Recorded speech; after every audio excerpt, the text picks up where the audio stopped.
Dans cet épisode, nous allons voir comment parcourir un tableau avec Twig.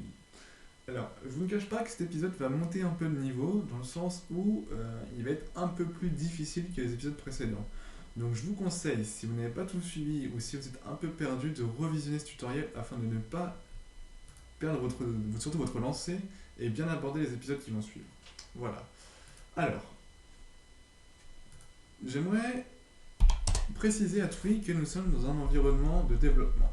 Alors on va rajouter un petit paramètre ici et je vais vous expliquer pourquoi ensuite.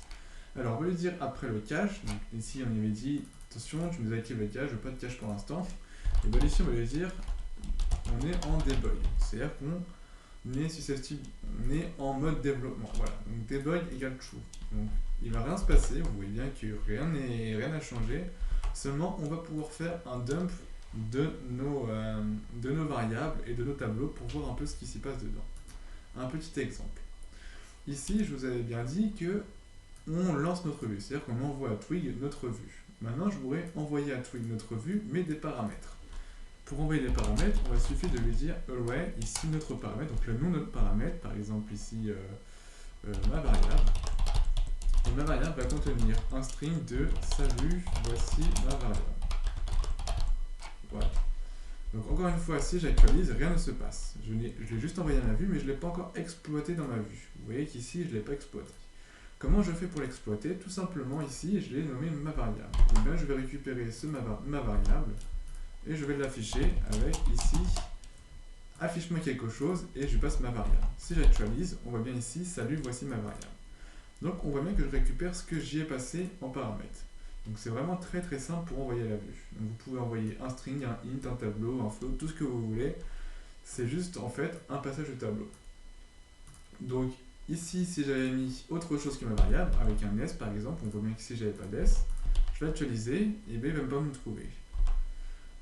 Bon, alors on revient sur ma variable et ici je vais retirer le s. Donc là je vais retrouver mon joli petit string. Maintenant tout à l'heure je vous ai parlé du dump. Alors pour faire un dump, c'est tout simplement l'équivalent d'un var dump en PHP. Seulement, ça s'écrit dump en Twig. Si je fais un dump et que j'actualise, j'ai une petite erreur, simplement puisque j'ai oublié, ici de lui dire, on va lui rajouter, de lui dire, d'ajouter une extension, donc add extension, et l'extension c'est new Twig extension debug, voilà, c'est celui-ci. Voilà. Donc là, si je fais ça, il ne devrait plus me poser de problème. Voilà. Alors, je m'excuse pour ce petit contretemps, un oubli de ma part. Donc, ce qu'il faut rajouter pour activer le mode debug, c'est bien ici le debug true dans le loader et aussi le add extension par la suite. Donc, à ne pas oublier, sinon ça ne fonctionne pas. Donc là, on voit bien qu'il me dit que j'ai un string de valeur, d'une longueur de 23 caractères et qui contient salut, voici ma variable. Alors, vous allez me dire quel est l'intérêt de faire ça sur un string. Mon but c'était de le faire sur un tableau. Voilà. Donc je vous ai préparé déjà un petit tableau afin de ne pas perdre de temps. Hop. C'est un tableau user. Voilà. Donc ce tableau user va contenir un pseudo, un âge, un prénom. Donc ça c'est un utilisateur, un deuxième utilisateur, un troisième utilisateur. Donc ici, je vais plus lui passer un string, mais bien mon tableau user. Et je vais l'appeler ici user avec un s. Donc c'est exactement pareil. Donc ça c'est la clé du tableau user. Et ici c'est ce qu'il contient. Pour pouvoir avoir un joli dump dessus, je fais un dump de user. Et là on va voir l'intérêt du dump. Donc là on voit bien que c'est l'équivalent d'un var dump en PHP, sauf que là on l'a bien en Twig. Et donc ça fonctionne bien. Donc là on voit que j'ai un tableau qui va contenir en élément 0 un tableau, un élément 2 un autre tableau, etc. Donc moi ce que je vais vouloir faire avec Twig, c'est parcourir ce tableau pour afficher le pseudo, l'âge, le prénom. Alors comment fait-on ça? Ça va être très très simple, on va retrouver exactement la même similitude entre la boucle for et parcourir un tableau, puisqu'on utilise une boucle for tout simplement pour parcourir un tableau.